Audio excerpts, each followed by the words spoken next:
കേരളത്തിലെ ജനങ്ങൾ ഈ സർക്കാരിനെ നിർത്തിപ്പൊരിച്ചിരിക്കുകയാണ് എന്ന് വേണമെങ്കിൽ പറയാം. അതുപോലത്തെ റിസൾട്ടാണ് കേരളമെമ്പാടും ഐക്യജനാധിപത്യ മുന്നണിക്ക് അനുകൂലമായിട്ടുണ്ടായത്. തിരുവനന്തപുരത്തിന്റെ ഭാഗങ്ങൾ തൊട്ട് കാസർഗോഡ് വരെയുള്ള എല്ലാ സ്ഥലങ്ങളിലും ഇടത് കോട്ടകളെ പൊളിച്ചെഴുതി എല്ലാ മേൽക്കോയ്മകളെ അവസാനിപ്പിച്ച് എല്ലാ കള്ള സഖ്യങ്ങളെയും തുറന്നു കാണിച്ചിട്ടാണ് ഈ തെരഞ്ഞെടുപ്പിൽ ജനങ്ങൾ UDF-നൊപ്പം നിന്നിട്ടുള്ളത്. ഇത് കേരളത്തിന്റെ മുഖ്യമന്ത്രിക്കും സർക്കാരിനും എതിരായിട്ടുള്ള വിധിയെഴുത്താണ് എന്ന് പറയാതിരിക്കാൻ കഴിയില്ല. ശ്രീ പിണറായി വിജയനും അദ്ദേഹം നേതൃത്വം നൽകുന്ന സർക്കാരിനും എതിരായിട്ടുള്ള വിധിയെഴുത്താണ്. എല്ലാ തെരഞ്ഞെടുപ്പുകളും സർക്കാരിന്റെ വിലയിരുത്തലാകുമെന്ന് ഈ തെരഞ്ഞെടുപ്പിന്റെ മുമ്പും അദ്ദേഹം തന്നെ പറഞ്ഞിട്ടുമുണ്ട്. ആ അടിസ്ഥാനത്തിൽ അദ്ദേഹത്തിനും അദ്ദേഹത്തിന്റെ സർക്കാരിനും എതിരായിട്ടുള്ള കേരള ജനതയുടെ അതിശക്തമായ വിധിയെഴുത്താണ് കേരളത്തിൽ ഉണ്ടായിട്ടുള്ളത്. 504-ലധികം പഞ്ചായത്തുകളിൽ ഐക്യജനാധിപത്യ മുന്നണി വിജയിച്ചു വരുന്ന ഒരു സാഹചര്യം ഉണ്ടാവും. നിങ്ങൾക്കറിയാം, മുനിസിപ്പാലിറ്റികളിൽ 54-ലധികം മുനിസിപ്പാലിറ്റികളിൽ UDF-ന്, കോർപ്പറേഷൻ CPM-ന്റെ കുത്തകയായിരുന്ന കോർപ്പറേഷനുകൾ പോലും പൊളിച്ചെഴുതുന്ന തരത്തിലുള്ളൊരു വിധിയെഴുത്ത്. ജില്ലാ പഞ്ചായത്തിലേക്കും വലിയ കുതിച്ചുചാട്ടം ഐക്യജനാധിപത്യ മുന്നണിക്കിപ്പോൾ നമ്മളീ നിൽക്കുന്ന കോഴിക്കോട് പോലും അവസാനത്തെ ചിരി നമ്മുടേതായിരിക്കും എന്നുള്ള തരത്തിൽ ചില സൂചനകൾ DCC പ്രസിഡന്റ് നൽകുന്നുണ്ട്. അതിന്റെ കൺഫർമേഷന് വേണ്ടി നമുക്ക് കാത്തിരിക്കാം. അപ്പോൾ അങ്ങനെ നോക്കുകയാണെങ്കിൽ അടപടലും ഇവർ പരാജയപ്പെട്ടിരിക്കുകയാണെന്നുള്ളത് പറയേണ്ടി വരും. ഏതെങ്കിലും ഒരു ജില്ലയിലല്ല, ഏതെങ്കിലും ഒരു സെക്ടറിലല്ല, ഏതെങ്കിലും ഒരു സമൂഹത്തിൻ്റെയോ സമുദായത്തിൻ്റെയോ ഏരിയയിലല്ല, എല്ലായിടങ്ങളിലും വലിയ മുന്നേറ്റം UDF-നുണ്ടായിട്ടുള്ള ഒരു തെരഞ്ഞെടുപ്പാണ്. ഞങ്ങൾ ഒരു കാര്യം ഉറപ്പിച്ച് പറയുന്നു, തെരഞ്ഞെടുപ്പിന്റെ മുമ്പ് പറഞ്ഞത്, അധികാരത്തിലിരിക്കുന്നവരുടെ ശക്തിയേക്കാൾ വലിയ ശക്തി ജനങ്ങളുടേതാണ് എന്ന് അവരെയും ഞങ്ങളെയൊക്കെ ബോധ്യപ്പെടുത്തുന്ന തെരഞ്ഞെടുപ്പാണ്. ജനാധിപത്യത്തിലെ ഉടയോൻ ജനങ്ങൾ തന്നെയാണ് എന്ന് എല്ലാവരെയും, എല്ലാ രാഷ്ട്രീയ പ്രസ്ഥാനങ്ങളെയും ഓർമ്മിപ്പിക്കുന്ന ഈ വിധിയെഴുത്തിന് കേരളത്തിലെ ജനങ്ങളോട് ഹൃദയം നിറഞ്ഞ നന്ദി ഐക്യജനാധിപത്യ മുന്നണിയുടെ ഓരോ പ്രവർത്തകന്റെയും പേരിൽ, പ്രത്യേകിച്ച് കേരളത്തിലെ കോൺഗ്രസ് പ്രവർത്തകരുടെയും പേരിൽ, KPCC-യുടെ ഒരു ചുമതല ഉള്ള ഉത്തരവാദിത്തമുള്ള ഒരാളെന്ന നിലക്ക് കൂടെ ഞാൻ പറയാൻ ആഗ്രഹിക്കുകയാണ്. ഇതിലൊട്ടും അഹങ്കരിക്കാതെ, തെല്ലും അഹങ്കാരം ബാധിക്കാതെ കൂടുതൽ വിനയത്തോടെ ജനങ്ങളിലേക്ക് ഇറങ്ങിച്ചെല്ലാനും അവരാഗ്രഹിക്കുന്നത് ഈ മാറ്റം കൊണ്ട് നിൽക്കേണ്ടതല്ല എന്നുള്ള ബോധ്യം ഞങ്ങൾക്കുണ്ട്. 2026-ലേക്കുള്ള ഇന്ധനമാണെന്ന് KPCC പ്രസിഡന്റും പ്രതിപക്ഷ നേതാവും ബഹുമാന്യനായ ശ്രീ KC വേണുഗോപാൽ MP ഉൾപ്പെടെ പറഞ്ഞ കാര്യങ്ങളെ ആവർത്തിച്ചുകൊണ്ട് UDF-ന്റെ നേതൃത്വം, തങ്ങളും കുഞ്ഞാൽ സാഹിബ് ഉൾപ്പെടെ പറഞ്ഞ് 2026-ലേക്ക് കൂടുതൽ ഒരുമയോടെ കരുത്തോടെ മുന്നോട്ട് പോകേണ്ടതിന് ജനം തന്ന ഇന്ധനമായി ഈ വിജയത്തെ കാണും. ഇതിലൊരു UDF പ്രവർത്തകനും അഹങ്കരിക്കില്ല. ഞങ്ങൾ കൂടുതൽ വിനയത്തോടെ, കൂടുതൽ ഡീപ്പായി ജനങ്ങൾക്കിടയിലുണ്ടാവും. KPCC ഈ തെരഞ്ഞെടുപ്പുമായി ബന്ധപ്പെട്ട് നടത്തിയ എല്ലാ മുന്നൊരുക്കങ്ങൾക്കും ഉണ്ടായിട്ടുള്ളൊരു പോസിറ്റീവ് റിസൾട്ടിന് KPCC-യുടെ പേരിലും ജനങ്ങളോട് നന്ദി അറിയിക്കാൻ ആഗ്രഹിക്കുകയാണ്. ആ പ്ലാനുകളെ കൃത്യമായി താഴെത്തട്ട് വരെ ഇംപ്ലിമെന്റ് ചെയ്യുന്ന കാര്യത്തിൽ KPCC-യുടെ ഭാരവാഹികൾ, ജില്ലാ കോൺഗ്രസ് കമ്മിറ്റിയുടെ പ്രസിഡന്റുമാർ, DCC ഭാരവാഹികൾ, ബ്ലോക്ക് പ്രസിഡന്റുമാർ, ഭാരവാഹികൾ, മണ്ഡലം ഭാരവാഹികൾ, ബൂത്ത് ഭാരവാഹികൾ ഉൾപ്പെടെയുള്ള ആളുകൾ, വാർഡിലെ കമ്മിറ്റികൾ ഉൾപ്പെടെയുള്ള ആളുകൾ എടുത്ത സജീവമായ താല്പര്യത്തെ, മുന്നൊരുക്കങ്ങളിൽ സജീവമായി എടുത്ത താല്പര്യത്തെ പ്രത്യേകം നന്ദിയോടെ ഓർക്കുകയാണ്. UDF ഒരു ടീമായി ഈ കാര്യത്തിൽ നടത്തിയ എല്ലാ ഇടപെടലുകളും പോസിറ്റീവായി മാറുകയായിരുന്നു. AICC ഒരു കാലത്തുമില്ലാത്ത തരത്തിൽ ശ്രീ KC വേണുഗോപാൽ MP-യുടെ നേതൃത്വത്തിൽ നൽകിയ സപ്പോർട്ട്, അത് പറയാവുന്നതിനപ്പുറം കരുത്ത് എല്ലാ ഘട്ടങ്ങളിലും. ഒരു ലോക്കൽ ബോഡി ഇലക്ഷനൊക്കെ AICC നടത്തുന്ന ഇടപെടലിന്റെ എല്ലാ പരിമിതികളെയും മറികടന്ന് കേരളത്തിൽ നല്ല റിസൾട്ട് ഉണ്ടാവേണ്ടതിന്റെ അനിവാര്യത. രാഹുൽ ഗാന്ധിയുടെ തന്നെ വാക്കുകൾ, പാർട്ടിയിലെ ചില പ്രയാസങ്ങളെ സംബന്ധിച്ചൊക്കെ പറഞ്ഞപ്പോൾ രാഹുൽ ഗാന്ധി പറഞ്ഞൊരു വാക്കുണ്ട്, കേരളത്തിലെ ജനത ആഗ്രഹിക്കുന്ന മാറ്റം അവിടെ ഉണ്ടാക്കി കൊടുക്കാതിരിക്കുന്നത് അവരെ ഇൻസൾട്ട് ചെയ്യുന്നത് തുല്യമായിരിക്കും. അത് ഞാൻ അനുവദിക്കില്ല. നിങ്ങൾക്ക് ഉത്തരവാദിത്തമാണ്, അവിടെ അനിവാര്യമായ മാറ്റം ഉണ്ടാക്കണമെന്ന് നിങ്ങളുടെ ഉത്തരവാദിത്തമാണെന്ന് രാഹുൽ ഗാന്ധി. ആ ഉത്തരവാദിത്തം നിറവേറ്റാൻ KPCC-ക്ക് AICC നൽകിയിട്ടുള്ള ഒരു സപ്പോർട്ട്. പ്രിയപ്പെട്ട KPCC പ്രസിഡന്റ് ശ്രീ സണ്ണി ജോസഫ്, അദ്ദേഹം ഈ തെരഞ്ഞെടുപ്പിന് വഹിച്ച നേതൃപരമായ പങ്ക് എല്ലാ DCC-കളായിട്ട് കോർഡിനേറ്റ് ചെയ്യുന്നതിലും താഴെത്തട്ടിലെ കാര്യങ്ങൾക്ക് ഓരോരുത്തർക്കും ഉത്തരവാദിത്തങ്ങൾ ഏൽപ്പിക്കുന്നതിലും പൊളിറ്റിക്കലി പ്രസ്ഥാനത്തിന്റെ സ്റ്റാൻഡ് പറയുന്ന കാര്യത്തിലും എല്ലായിടത്തും ഓടിയെത്തി നേരിട്ട് തന്നെ കാര്യങ്ങൾ മോണിറ്റർ ചെയ്യുന്നതിലും അദ്ദേഹം എടുത്തിട്ടുള്ള ഒരു കഠിനാധ്വാനം. ബഹുമാനപ്പെട്ട പ്രതിപക്ഷ നേതാവ് ഇൻ ആൻഡ് ഔട്ട് ഈ തെരഞ്ഞെടുപ്പുകളിൽ, ഉപതെരഞ്ഞെടുപ്പുകളിലൊക്കെ അദ്ദേഹം UDF-ന്റെ വിജയത്തിന് വേണ്ടി നടത്തിയിട്ടുള്ള ഒരു കഠിനാധ്വാനം, അതുപോലെ തന്നെ ഞാൻ നേരത്തെ സൂചിപ്പിച്ചതുപോലെ എല്ലാത്തിൻ്റെയും ഒരു സപ്പോർട്ട് പില്ലറായി പ്രിയപ്പെട്ട ശ്രീ KC വേണുഗോപാൽ ഉൾപ്പെടെ ശ്രീ രമേശ് ചെന്നിത്തല ഉൾപ്പെടെയുള്ള ആളുകൾ, ഞങ്ങളുടെ നേതൃത്വം, കെ മുരളീധരൻ, ഏത് ഉത്തരവാദിത്തങ്ങൾ ഏൽപ്പിച്ച എല്ലാ ലീഡർഷിപ്പും വളരെ എഫക്റ്റീവായ കാര്യങ്ങൾ നിറവേറ്റിയതിൻ്റെ പേരിലുണ്ടായ വിജയമാണ്. UDFന്റെ ഘടകകക്ഷികളും നേതൃത്വവും, മുസ്ലിം ലീഗ് പ്രത്യേകിച്ചും നമുക്കറിയാവുന്നതുപോലെ തന്നെ അതിശക്തമായ വിജയത്തിന് ഇന്ധനം പകർന്ന് മലബാറിൽ പ്രത്യേകിച്ചും അവരുടെ ഈ കോട്ടകൾ പൊളിയുന്ന കാര്യത്തിലൊക്കെ അവരുടെ കോൺട്രിബ്യൂഷൻസ്. അപ്പോൾ ഇതൊരു വലിയൊരു കൂട്ടായ്മയുടെ, ജനങ്ങൾക്ക് വേണ്ടി ഒരു കൂട്ടായ്മയുടെ കാര്യങ്ങൾ നോക്കിക്കണ്ടതിൻ്റെ വിജയമാണ്. അവർക്ക് എല്ലാവർക്കും നന്ദി, അഭിവാദ്യം അറിയിക്കുകയാണ്. കോഴിക്കോടിനെ സംബന്ധിച്ചിടത്തോളം ഇവിടെയും തെരഞ്ഞെടുപ്പ് റിസൾട്ട് അതിൻ്റെ ക്രെഡിറ്റ് ഇവിടുത്തെ ജനങ്ങൾക്ക് തന്നെയാണ്. കോഴിക്കോടിന് എത്രയോ കാലമായി CPMന് കൊടുത്ത അൺകണ്ടീഷണൽ സപ്പോർട്ട് എന്ന് തന്നെ പറയാം. MLA മാരുടെ കാര്യത്തിൽ, കോർപ്പറേഷന്റെ കാര്യത്തിൽ, ഇവിടുത്തെ ജില്ലാ പഞ്ചായത്തിന്റെ, ബ്ലോക്ക് പഞ്ചായത്തിന്റെ, പഞ്ചായത്തുകളുടെ എണ്ണത്തിന്റെ കാര്യത്തിൽ അൺകണ്ടീഷണൽ സപ്പോർട്ട് കോഴിക്കോട്ട് CPMന് കൊടുത്ത ജനങ്ങൾ ആ സപ്പോർട്ട് ജനങ്ങൾക്ക് വേണ്ടി ഉപയോഗപ്പെടുത്തിയിട്ടില്ല എന്നുള്ള തിരിച്ചറിവിൽ ഈ കേരളത്തിലെ രാഷ്ട്രീയ സാഹചര്യങ്ങൾ പരിശോധിച്ച് കോഴിക്കോട്ടെ ജനത എടുത്തു വെച്ചിട്ടുള്ള ഒരു സ്റ്റെപ്പ് അത് വളരെ പ്രോഗ്രസീവാണ്, വളരെ പോസിറ്റീവാണ്. കോഴിക്കോട്ടെ ജനങ്ങൾക്കാണ് ഇവിടുത്തെ റിസൾട്ടിന്റെ ഒന്നാമത്തെ ക്രെഡിറ്റ്. അതിനോടൊപ്പം തന്നെ ജില്ലാ കോൺഗ്രസ് കമ്മിറ്റി പ്രസിഡന്റ് ഇവിടെയുണ്ട്. ഞാൻ അദ്ദേഹത്തിന്റെ നേതൃത്വത്തിൽ ജില്ലയിലെ കോൺഗ്രസ് പ്രസ്ഥാനം, KPC ഭാരവാഹികളും അവരെല്ലാവരും നടത്തിയൊരു മുന്നൊരുക്കത്തെ, ഞാനിവിടെ വടകരയിൽ സ്ഥാനാർത്ഥിയായൊക്കെ വരുന്നതിന് മുമ്പ് തന്നെ ഇത്തരം കാര്യങ്ങളിലെ ഒരുക്കങ്ങൾ അവർ തുടങ്ങിയിട്ടുണ്ട് എന്നുള്ളത് ഇവിടെ വന്നപ്പോൾ മനസ്സിലാക്കാൻ സാധിച്ചു. അതുപോലെ തന്നെ ജില്ലയിലെ മുസ്ലിം ലീഗ് ഉൾപ്പെടെയുള്ള UDF നേതൃത്വം പലപ്പോഴും ഒറ്റക്കെട്ടായിട്ട് ഈ DCC ഓഫീസിലും ലീഗ് ഓഫീസിലും ഒക്കെ രാത്രി ഏറെ വൈകിയും നടക്കുന്ന ചർച്ചകളിൽ വലിയ പൊട്ടിത്തെറികളൊന്നുമില്ലാതെ സീറ്റ് ധാരണകൾ ഉണ്ടാക്കുന്ന കാര്യത്തിൽ, പരസ്പരം വിട്ടുവീഴ്ച നേടുന്ന കാര്യത്തിൽ ജില്ലയിലെ ലീഗ് നേതൃത്വം ഉൾപ്പെടുന്ന UDF നേതൃത്വം, UDFന്റെ ജില്ലാ നേതൃത്വം എടുത്തിട്ടുള്ള ഒരു പങ്ക്, കോഴിക്കോടിന്റെ പ്രിയപ്പെട്ട MP ശ്രീ MK രാഘവൻ, അദ്ദേഹം ഈ തെരഞ്ഞെടുപ്പിന്റെ വിജയത്തിൽ കോർപ്പറേഷൻ ഏരിയയിൽ ഉൾപ്പെടെ ജില്ലാ പഞ്ചായത്തിൽ ഉൾപ്പെടെ വഹിച്ചിട്ടുള്ള പങ്ക്, ഇതൊക്കെ ഭയങ്കര പ്രതീക്ഷ നൽകുന്ന ഒന്നാണ്. ഇനി ഉറപ്പിച്ചു പറയുന്നു, ജനങ്ങൾ അർപ്പിച്ച വിശ്വാസം കൂടിയാണ് ഈ റിസൾട്ട്.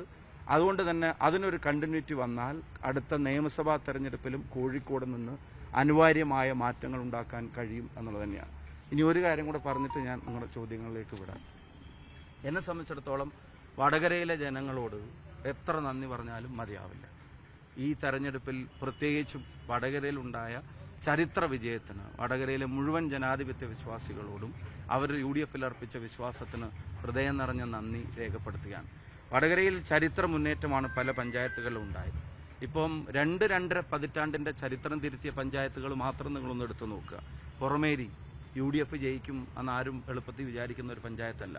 മണിയൂർ CPMന്റെ ഒരു ശക്തി കേന്ദ്രവും ഈറ്റില്ലവുമായി കണക്കാക്കപ്പെടുന്ന പഞ്ചായത്ത്. പിന്നെ ചക്കിട്ടപ്പാറ നിങ്ങൾക്കറിയാം, കായക്കൊടി നിങ്ങൾക്കറിയാം. അങ്ങനെയുള്ള പഞ്ചായത്തുകൾ 20-25 വർഷത്തെ ചരിത്രം, പ്രത്യേകിച്ച് പേരാമ്പ്ര ഉൾപ്പെടെ, ഞാൻ പറയുമ്പോൾ പേരാമ്പ്ര ഉൾപ്പെടെ, പേരാമ്പ്രയിലും ചേമഞ്ചേരിയിലും ഉൾപ്പെടെയുള്ള സ്ഥലങ്ങളിൽ 2-2.5 പതിറ്റാണ്ട് വർഷത്തെ, കായക്കൊടി ഉൾപ്പെടെ വർഷത്തെ ചരിത്രമാണ് ജനങ്ങൾ തിരുത്തി എഴുതിയിട്ടുള്ളത്.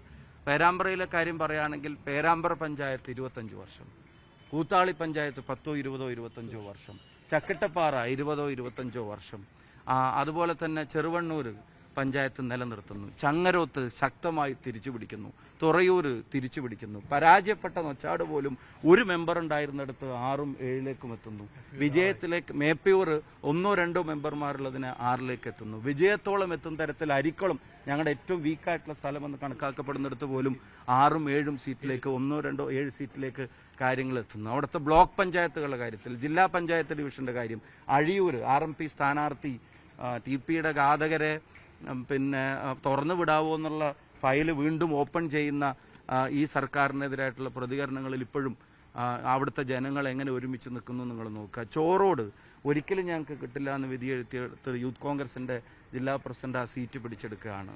മേപ്പയൂർ ഡിവിഷൻ ചരിത്ര ഭൂരിപക്ഷത്തിനാണ് ജില്ലാ പഞ്ചായത്ത് ഡിവിഷൻ വരുന്നത്. അരിക്കുളത്ത് പോലും നെക്കുനെക്കാണെന്നും ഇപ്പൊ ജയിക്കുകയാണ് എന്നുള്ള വിവരങ്ങൾ കിട്ടുന്നു. ഞങ്ങൾക്ക് എഴുതി കൊടുത്തതല്ല.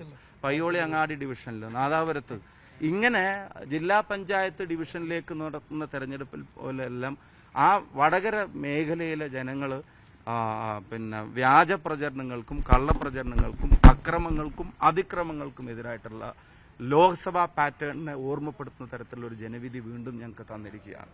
എത്ര നന്ദി പറഞ്ഞാലും മതിയാവില്ല. ആ വിശ്വാസത്തെ, അതിനെ നിലനിർത്തുന്ന തരത്തിൽ ഞങ്ങൾ തീർച്ചയായിട്ടും താഴെത്തട്ടിലെ പ്രവർത്തനങ്ങളും ജനങ്ങൾ ആഗ്രഹിക്കുന്ന മാറ്റങ്ങൾ പരാജയപ്പെട്ട കൊയിലാണ്ടി നഗരസഭയിൽ പോലും ഒരു സീറ്റ് മാറിയിരുന്നെങ്കിൽ ചിലപ്പം തൈയായി വന്നേക്കാവുമായിരുന്ന ഒരവസരം, ഒരു ഒറ്റക്ക് ഭൂരിപക്ഷമില്ലാത്തൊരവസരം. കൊയിലാണ്ടി ഇതുവരെ ഞങ്ങൾ ജയിക്കാത്തൊരു മുനിസിപ്പാലിറ്റി.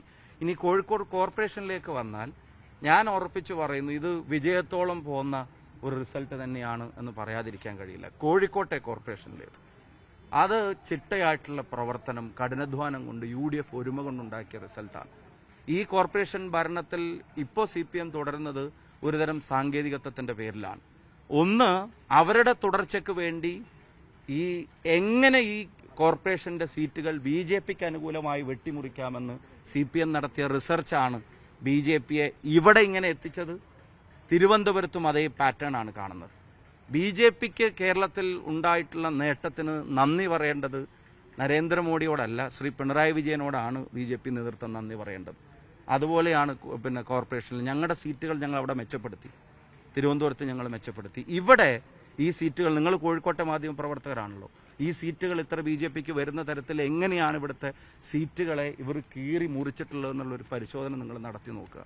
അപ്പോൾ ഇത് വിജയത്തോളം പോകുന്ന ഒരു പോരാട്ടം, റിസൾട്ട് തന്നെയാണ് കോഴിക്കോട് കോർപ്പറേഷനിൽ UDFനുണ്ടായിട്ടുള്ളത്. അതിൻ്റെ പിന്നിൽ പ്രവർത്തിച്ചവർക്കും ഹൃദയാഭിവാദ്യങ്ങൾ നേരുകയാണ്. തരാതരം പോലെ വർഗീയത, ഇപ്പം UDFന്റെ മേലെ വർഗീയ ആരോപണങ്ങൾ ഉന്നയിക്കുകയും ഇപ്പം അഴിയൂർ പഞ്ചായത്തിലെ ഒരു സീറ്റിൽ LDF സ്ഥാനാർത്ഥിക്ക് SDPI ജയിച്ചൊരു വാർഡിൽ LDF സ്ഥാനാർത്ഥി കിട്ടിയിരിക്കുന്നത് 7 വോട്ടാണ്, വെറും 7 വോട്ട്. അവിടെ ബ്ലോക്കിലേക്കും വാർഡിലേക്കും ഇത്തരത്തിലുള്ള പല അഡ്ജസ്റ്റ്മെന്റും തരാതരം പോലെ CPM നടത്തിയിട്ടുണ്ട്. അതിനൊക്കെ പരാജയപ്പെടുന്ന റിസൾട്ടാണ് കോഴിക്കോട് ജില്ലയിലുണ്ടായത്. അപ്പോൾ ഈ റിസൾട്ടിന്റെ ക്രെഡിറ്റ് പൂർണ്ണമായും ജനങ്ങൾക്കും UDFനും നൽകുന്നതിന് പകരം അതിനെ വേറെ ഏതെങ്കിലും പ്രസ്ഥാനങ്ങളുമായിട്ടോ BJP ആയിട്ടൊന്നും കൂട്ടിക്കെട്ടാൻ കഴിയില്ല. കാരണം അവരുമായിട്ടൊക്കെയുള്ള ധാരണകൾ ഫീൽഡിൽ ഉണ്ടാക്കിയത് CPM തന്നെയാണെന്ന് വെളിപ്പെടുന്ന റിസൾട്ടുകൾ പുറത്തു വന്നിട്ടുണ്ട്. UDFനെ സംബന്ധിച്ചിടത്തോളം അതിശക്തമായ തിരിച്ചുവരവിന്റെ നാന്ദിയാണ് കുറിച്ചിരിക്കുന്നത്. കേരളം അനിവാര്യമായും ആഗ്രഹിക്കുന്ന 26ലെ മാറ്റത്തിന് ഈ റിസൾട്ട് കരുത്തു പകരും എന്ന കാര്യത്തിൽ സംശയം വേണ്ട.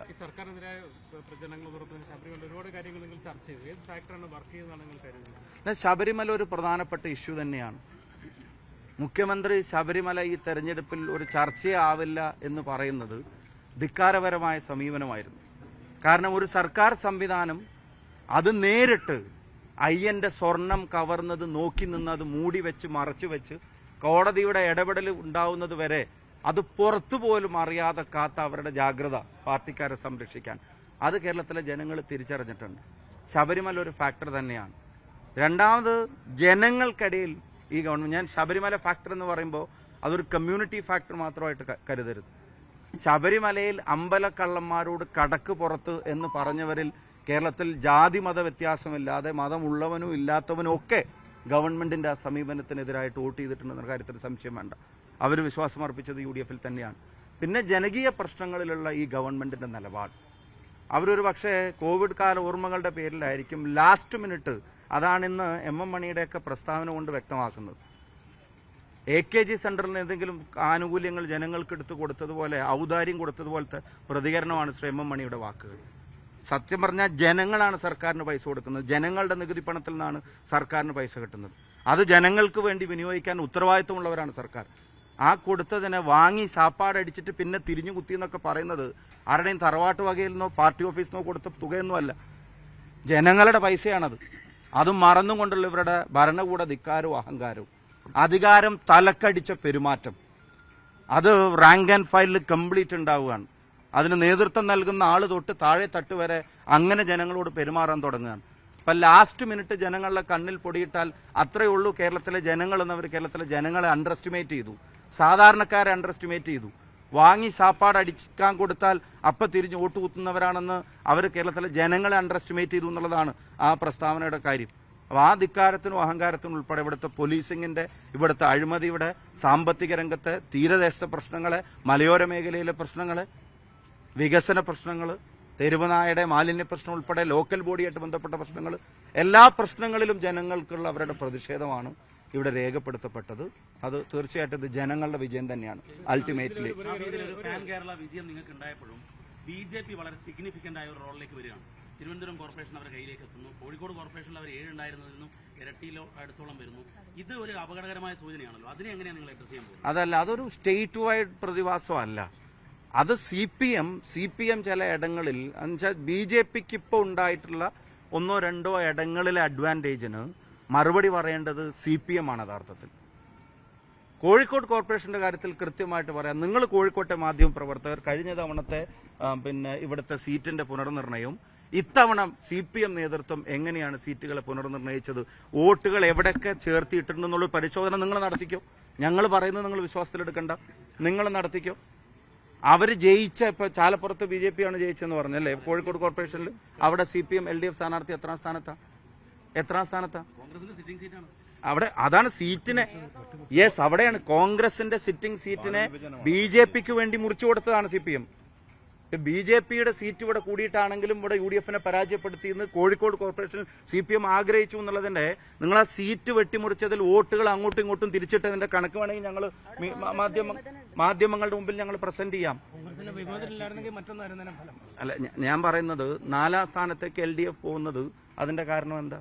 BJP മുന്നോട്ട് വരുന്നത് കോൺഗ്രസ് വിമതനപ്പുറത്തേക്കല്ലല്ലോ. തിരുവനന്തപുരത്തും അതാ ഞാൻ പറഞ്ഞു, തിരുവനന്തപുരത്തും നഷ്ടം CPMനാണ്. CPM വരുത്തുന്ന നഷ്ടം അവിടെ BJPക്ക് ലാഭം ഉണ്ടാക്കുന്ന തരത്തിലുണ്ടായത്. ഞങ്ങൾ അവിടെ മെച്ചപ്പെടുത്തുക ചെയ്തത്. ഇപ്പോൾ BJP വിജയത്തിന് ഇപ്പോൾ നേമത്ത് K മുരളീധരൻ പരാജയപ്പെട്ടെങ്കിൽ അവിടെ അക്കൗണ്ട് പൂട്ടിച്ചത് അദ്ദേഹമാണ്, നമുക്കറിയാം. അപ്പൊ അവിടെ തിരുവനന്തപുരത്ത് ഞങ്ങൾ പരാജയപ്പെട്ടുവെങ്കിൽ പോലും BJP വളർച്ചയ്ക്ക് ഞങ്ങൾ ഒരു കാരണമായിട്ട് നിന്നിട്ടില്ല. അപ്പൊ BJPക്ക് 1-2 സ്ഥലങ്ങളിൽ ഉണ്ടായിട്ടുള്ള വർധനവിന്റെ റീസൺ അന്വേഷിച്ചെന്നാലും അതിന് BJP നന്ദി പറയേണ്ടതും ജനങ്ങളോട് മറുപടി പറയേണ്ടതും രണ്ടും CPMനോടായിരിക്കുമെന്നുള്ളതാണ്. മുഖ്യമന്ത്രി CPM സെക്രട്ടറി ഉൾപ്പെടെയുള്ള ആൾക്കാർ CPMന്റെ ക്യാമ്പിന് കൂടുതലും രാഹുൽ മാങ്കൂട്ടത്ത് വിഷയത്തിലും ആ വിഷയത്തിൽ ഷാഫിയെ തന്നെ നേരിട്ട് അറ്റാക്ക് ചെയ്യാനൊക്കെ ശ്രമങ്ങൾ നടത്തിയിരുന്നു. അതോടൊപ്പം തന്നെ ജമാഅത്ത് ഇസ്ലാമി വിഷയം ഉന്നയിച്ചിരുന്നു. ഇത് രണ്ടും ജനങ്ങൾ തള്ളിക്കളഞ്ഞതാണ് 100%. കാരണം 1-2 ഇപ്പം ഒരു കാര്യം, ഇപ്പൊ ജമാഅത്ത് ഇസ്ലാമി വിഷയത്തിലൊക്കെ അവര് തന്നെ കേരളത്തിൽ മുമ്പെടുത്തിരുന്ന സ്റ്റാൻഡ് കേരളത്തിലെ ജനങ്ങളൊന്നും മറന്നിട്ടില്ലല്ലോ. അവർക്ക് അനുകൂലമാവുന്നവർ മുഴുവൻ നല്ലവരും, ഏതെങ്കിലും ഒരു പോയിന്റിൽ അവർക്ക് അനുകൂലം, അത് ജമാഅത്ത് ഇസ്ലാമി എന്നല്ല CPM പൊതുവെ എടുക്കുന്നത്. ഇപ്പം കേരള കോൺഗ്രസിനെ സംബന്ധിച്ചും മാണി സാറെ സംബന്ധിച്ചൊക്കെ എന്തൊക്കെയാ അവർ പറഞ്ഞിരുന്നു. ശ്രീ MP വീരേന്ദ്രകുമാറിനെ പറ്റി പോലും എന്തൊക്കെയാ അവരടക്കം പറഞ്ഞിരുന്നു. അപ്പൊ അങ്ങനെയൊക്കെ ഒരു സ്റ്റാൻഡ് എടുക്കുമ്പോൾ അദ്ദേഹം അങ്ങ് പറഞ്ഞു എന്ന് വിചാരിച്ചിട്ട് അത് മുഴുവൻ കേരളത്തിലെ ജനങ്ങൾ പിന്നെ പകലിന് രാത്രിയാണെന്ന് പറഞ്ഞാൽ അതുപോലെ വിശ്വസിക്കുമെന്ന് അവരെല്ലാം ധാരണയുണ്ടെങ്കിൽ അതൊന്നുമല്ല. ജനങ്ങൾ യുക്തിപരമായിട്ട് കാര്യങ്ങൾ ആലോചിച്ചിട്ടുണ്ട്. ജനങ്ങളെ ബാധിക്കുന്ന വിഷയങ്ങളൊന്ന് ഒളിച്ചോടാൻ വേണ്ടിയായിരുന്നു ഇത്തരം വിഷയങ്ങൾ അവർ മറയാക്കി സൂക്ഷിച്ചത്. ജനങ്ങളുടെ വിഷയങ്ങൾ ചർച്ചയാവാതിരിക്കാൻ, ജനങ്ങൾ തെരഞ്ഞെടുപ്പ് ദിവസം പോലും കേരളത്തിന്റെ മുഖ്യമന്ത്രി നടത്തിയ പ്രതികരണങ്ങൾക്കുള്ള തിരിച്ചടിയായിരുന്നു ഈ റിസൾട്ട്. വളരെ ആ പദവിക്ക് നിരക്കാത്ത തരത്തിലുള്ള പ്രതികരണങ്ങളും ആ പദവിക്ക് നിരക്കാത്ത വാക്കുകളുമാണ് തെരഞ്ഞെടുപ്പ് ദിവസം പോലും കേരളത്തിന്റെ മുഖ്യമന്ത്രി നടത്തിയത്. അതിനുൾപ്പെടെയുള്ള കാര്യങ്ങൾക്കുള്ള തിരിച്ചടിയാണ്.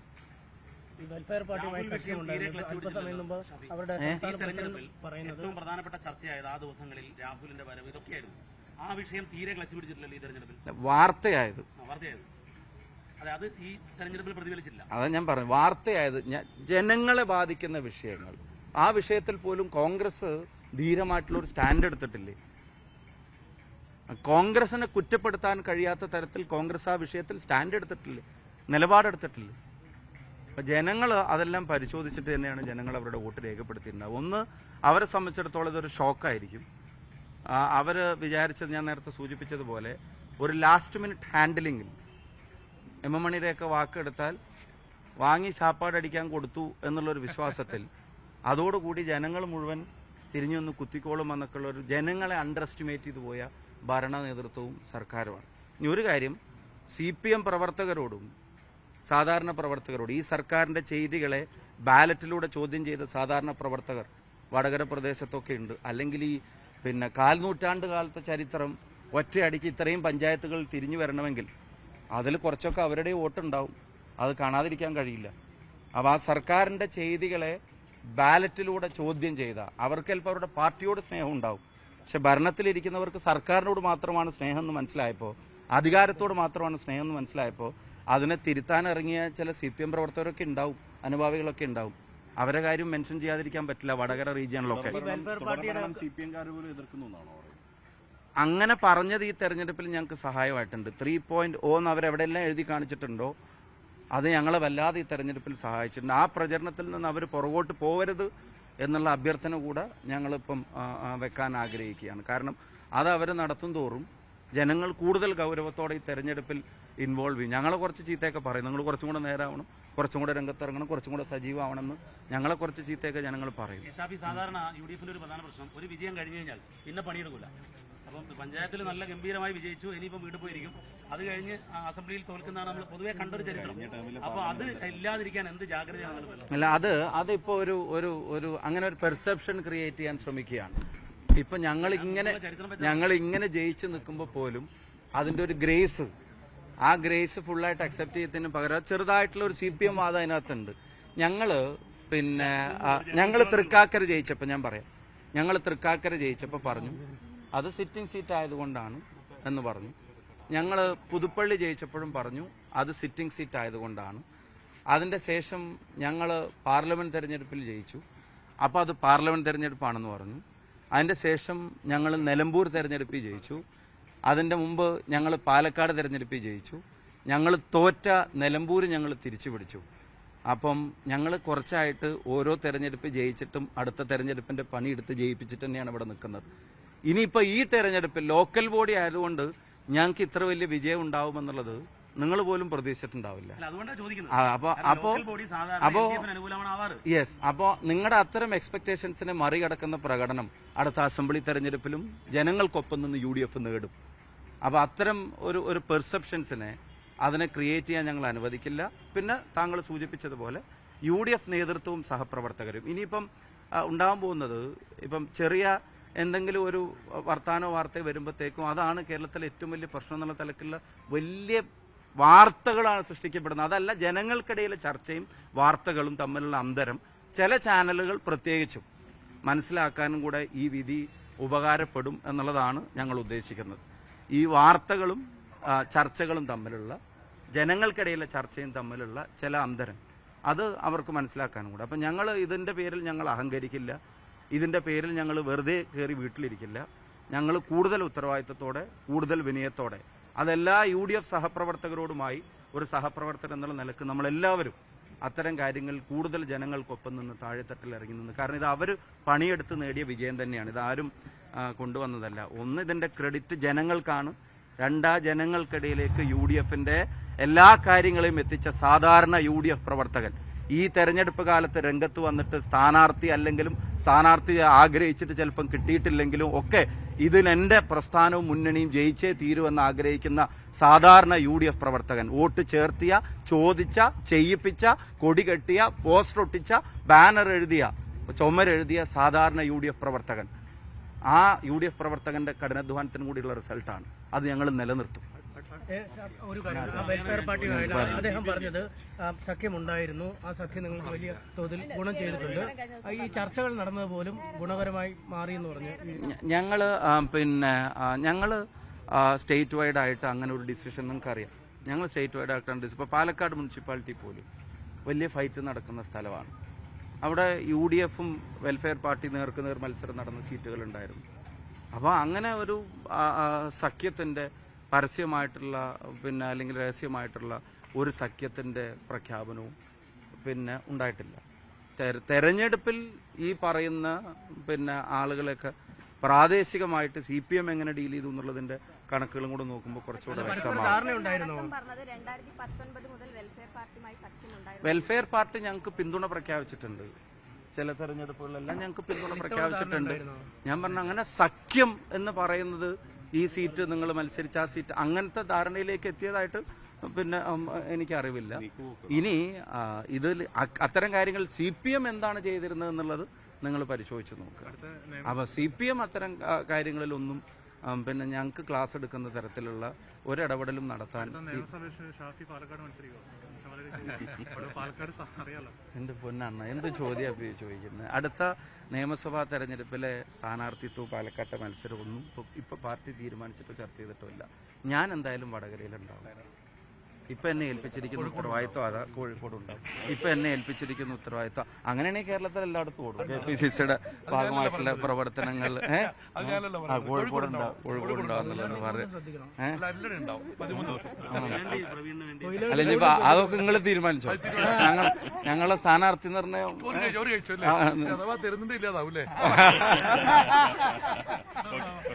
പുള്ളി നിർബന്ധിക്കുകയാണെങ്കിൽ